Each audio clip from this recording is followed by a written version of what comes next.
So mga tol, matapos pong mag-viral sa social media ang sinabi ng kapatid at head coach ni former 3 Division World Champion General Casimero na si Jason Casimero na sinabing nagpatalo daw sila para sa plano. Nakalaunan, binawi ni Jason Casimero at sinabi nito nagkamali lang daw siya ng sinabi at pinagsabihan ni Cuadro Alas ang kapatid niyang si Jason na wag na daw ito magsalita ng kung ano-ano. So nakarating na pala mga tol sa GAB or Games and Amusement Board ang nag-viral na sinabi ni Jason sa exclusive interview po ng Fast Break dito sa chairman ng GAB na si Attorney Francisco Rivera. Sinabi ni Rivera na nakareceive daw sila ng 2 complaints na sinend daw sa email na inakusahan ng Team Casimero na manipulate daw nila yung laban. May natanggap daw sila ng 2 complaints sa kampo ni Casimero.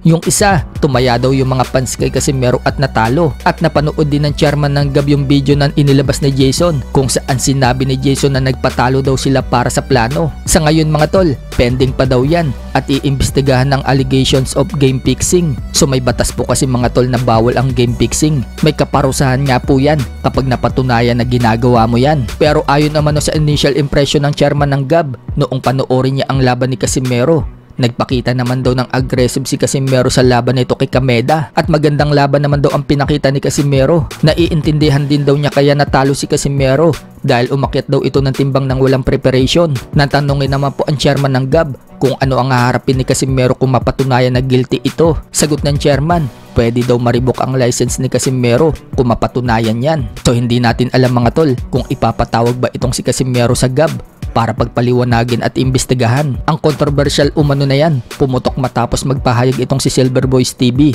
na maraming fans umano ang nagreklamo. Nanawagan din daw si Silver Boys TV sa mga naagrabyado na mag-send daw ng reklamo at supporting documents sa GAB. Samantala, matapos matalo ni Casimero kay Kameda sa parehong report mga tol mula sa Fast Break, sinabi naman ni Gibbons mga tol na tapos na daw ang karera ni Casimero sa boxing. Sa laban daw kasi ni Casimero kay Kameda, hindi na daw ito shape. Nakakalungkot lang daw dahil hindi naman daw masamang tao si Casimero. Nabibigyan lang daw ito ng bad advice mula sa kapatid niyang si Jason Casimero mula daw sa pangalan ni Stephen Lunas. Sayang nga lang daw dahil tinatrabaho daw nila noon ang laban ni Casimero kay Inoue. Noong hawak pa daw nila si Casimero, naniniwala si Sean Gibbons na isa daw si Casimero ang tatalo dito kay Inoue. Sa 10 taon nga daw nilang pagsasama ni Casimero, naging 3 Division World Champion daw ito. Pero ngayon, huli na, matanda na daw si Casimero. May edad na daw itong 37 pagtungtong ng February at hindi daw talaga maganda ang naging performance sa laban nito kay Kameda. Kaya para kay Gibbons mga tol,